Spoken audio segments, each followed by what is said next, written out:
Bonjour, je m'appelle Julien Ostini et je suis le directeur et le fondateur de Linière et je suis là pour vous présenter qu'est-ce que c'est Linière. Alors Linière, c'est un projet de toute une vie qui prend forme depuis 5 ans maintenant au château de Linière en Mayenne, à Ballé. Le projet, c'est 5 points, 5 éléments principaux. Le premier, c'est la culture, le deuxième, c'est le patrimoine, le troisième, c'est l'académie, la formation, la transmission. Le quatrième, l'environnement, et le cinquième, c'est le lien à notre humanité et à comment on refait corps ensemble et comment on refait société. La culture, qu'est-ce que c'est à Linière?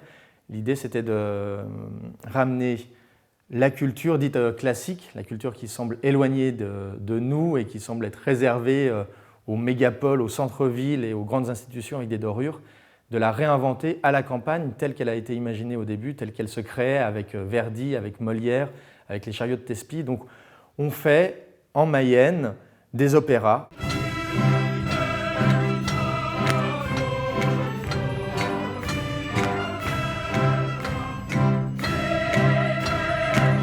Avec plus de 300 bénévoles qui viennent de toute la France, des fois de toute l'Europe. On assemble en chœur, en orchestre, des solistes. Tous ces gens-là sont des professionnels de leur métier, ils viennent tous bénévolement apporter un élan de créativité et de générosité lyrique à la campagne et on produit les décors, les costumes, avec les villageois, les gens des territoires autour de nous, avec les écoles, on fait énormément d'interventions au milieu scolaire et on arrive comme ça à produire un grand opéra sur une grande scène de plus de 250 mètres carrés, un grand opéra comme on pourrait voir dans les grandes maisons d'opéra en France.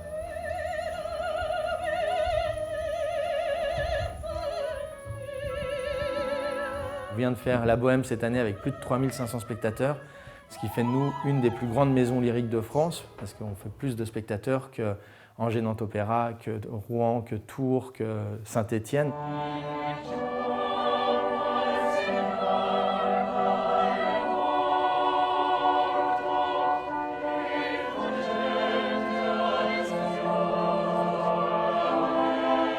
Pour pouvoir faire cet opéra, autour de ça, on a mis en place dans les bâtiments du château et dans les dépendances des espaces de construction de décors, d'ateliers de costumes et puis des espaces d'accueil pour pouvoir faire différents ateliers avec les écoles. À côté de l'opéra, cohabite une saison culturelle où tout au long de l'année, pour l'instant par beau temps, ça veut dire qu'on a une saison qui est contrainte du mois de mars jusqu'en septembre, où on fait une production par mois, où de nouveau c'est du théâtre ou des formes légères lyriques qui réunissent à chaque fois entre 500 et 600 spectateurs pour les représentations. Et enfin, on a un espace muséographique dans une des dépendances sous les charpentes de mansards, où on a tout un espace de déambulation et d'immersion dans la mythologie. L'idée, c'est que ce musée il est en lien avec la programmation culturelle et avec l'opéra. En ce moment, c'est percer la naissance de Pégase, vu qu'on est en Mayenne et que l'emblème de la Mayenne c'est Pégase, ça permettait de faire le lien. Donc on a une entrée dans le récit et après on est dans des grands décors avec de la lumière qui change, de la fumée et on profite et on s'amuse. Alors le point numéro 2, c'est le patrimoine, parce qu'évidemment toute cette culture et ces saisons culturelles se fait dans un lieu. Ce lieu, c'est le château de Linière. Donc il y a 7 ans, quand j'ai racheté ce bâtiment, c'était une ruine, quasiment à l'abandon. Donc c'est un ensemble 10e, 17e siècle, entouré d'une douve et d'un rempart médiéval, avec 4 tours de défense médiévale et une cour basse dans laquelle résident 2 grandes dépendances en forme de L, dans lesquelles on a créé nos ateliers de décors pour l'instant, et le musée théâtre qui permettent de faire les différentes activités. Et c'est dans la cour de cette deuxième partie où on monte la grande scène l'été pour faire l'opéra.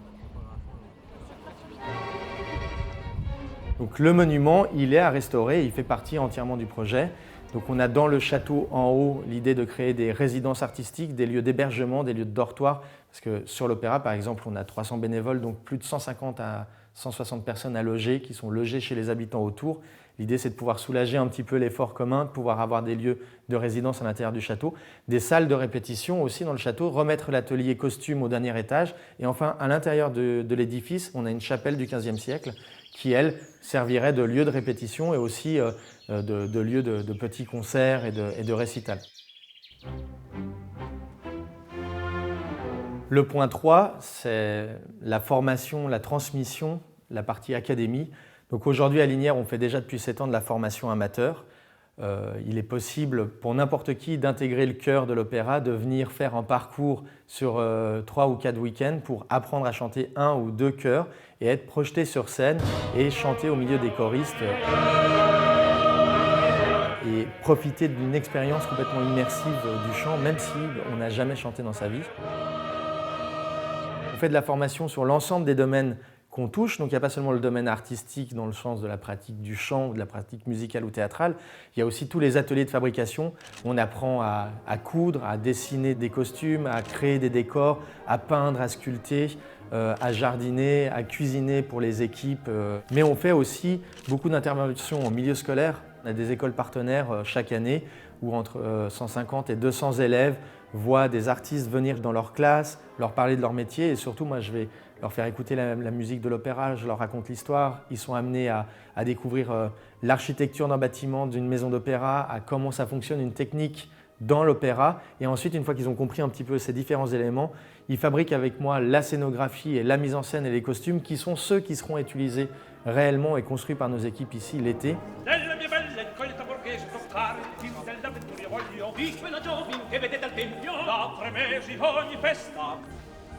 En termes de formation, on accueillera aussi des chantiers écoles ou des chantiers d'insertion. Le but étant de participer à l'insertion des jeunes et des publics en difficulté aux métiers qui sont présents sur le site de Liniers, donc aussi bien dans la fabrication des murs, dans la charpente, dans la restauration, dans l'entretien des espaces verts, dans la culture des légumes et aussi dans tous les aspects des métiers du spectacle. Enfin, on a aussi toute la partie formation professionnelle qui se met en place et qui est vraiment pour moi maintenant un essor hyper essentiel du projet Liniers. C'est amener des jeunes professionnels à redécouvrir nos métiers parce qu'aujourd'hui on est formé dans des conservatoires au chant par exemple, on apprend la technique vocale mais on n'apprend ni la position en scène, ni l'éclairage, ni du théâtre, ni de la comédie. Donc on se retrouve avec des acteurs qui ne sont pas chanteurs ou des chanteurs qui ne sont pas acteurs et on n'a plus de lien. Et l'idée c'est de recréer des pôles de stage où on accueillerait des artistes, on ponterait un spectacle avec eux en leur redonnant le lien et la compréhension du corps, de la technique, de la lumière.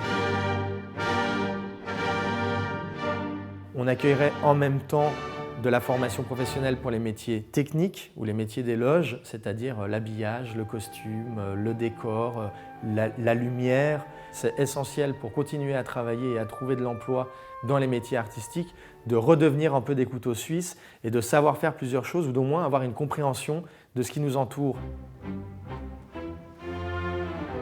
Le 4e point, c'est l'environnement.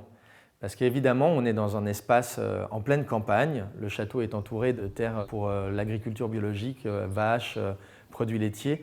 On est dans un environnement qui a été plutôt à l'abandon pendant presque un siècle, donc avec des biotopes dans les douves, des espaces de nidification pour des chouettes, des rapaces ou des chauves-souris. On est dans un lieu vraiment privilégié et l'idée c'était de continuer à garder ce privilège de la nature et de cet environnement et de concevoir la production de culture et d'espaces touristiques, culturels et de transmission, tout en étant dans la préservation active de l'environnement. Et donc Liniers s'est construit grâce à la mise en place d'un réseau que j'ai créé depuis le début avec des maisons d'opéra comme l'Opéra de Genève, l'Opéra de Nantes, le Châtelet et d'autres lieux culturels en Europe où on recycle énormément de matériaux. Il faut savoir qu'aujourd'hui, quand on fait une production lyrique en France, on joue 3 fois et tous les décors partent à la poubelle, tout est détruit.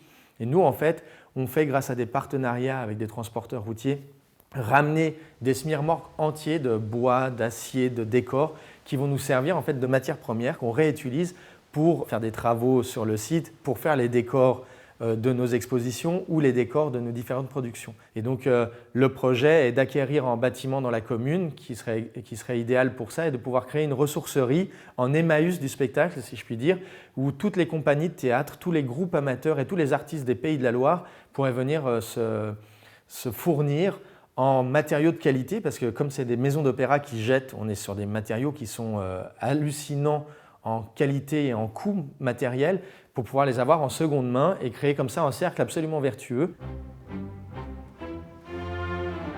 Et enfin, le dernier point, qui qui est le point sur l'humanisme, le lien qu'on peut créer les uns avec les autres et refaire société. En fait, c'est le point essentiel de Linière. C'est tout le reste des points que j'ai présentés avant. Elles servent de prétexte à ramener les gens à se redécouvrir, à être les uns avec les autres.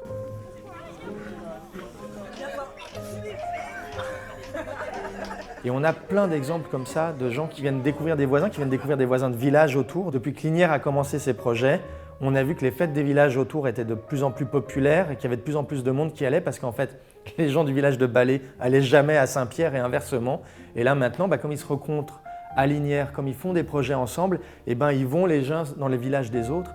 Et puis surtout, on voit bien que dans nos staffs, dans nos équipes, on a des gens de tous bords politiques qui normalement, s'ils se mettaient à se discuter autour d'une table, ne s'entendraient pas et ne pourraient pas être ensemble et redécouvrent en fait en lien, redécouvrent en plaisir d'être ensemble, en plaisir de s'entendre. Et en fait, quand on pleure au même endroit dans un spectacle ou quand on rit au même endroit dans un spectacle avec son voisin, on se rend compte qu'en fait, on a une humanité en commun et c'est ça qui fait vraiment l'essentiel et l'utilité de l'art.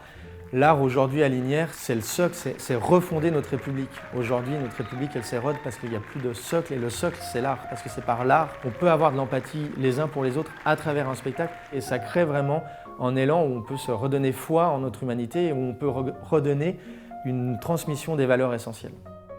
Ma présentation ne serait pas complète si je n'en profitais pas pour saluer et remercier l'ensemble des élus territoriaux et nationaux, l'ensemble des collectivités, ainsi que les actions qui sont menées par ces collectivités et par la DRAC dans le domaine de la culture.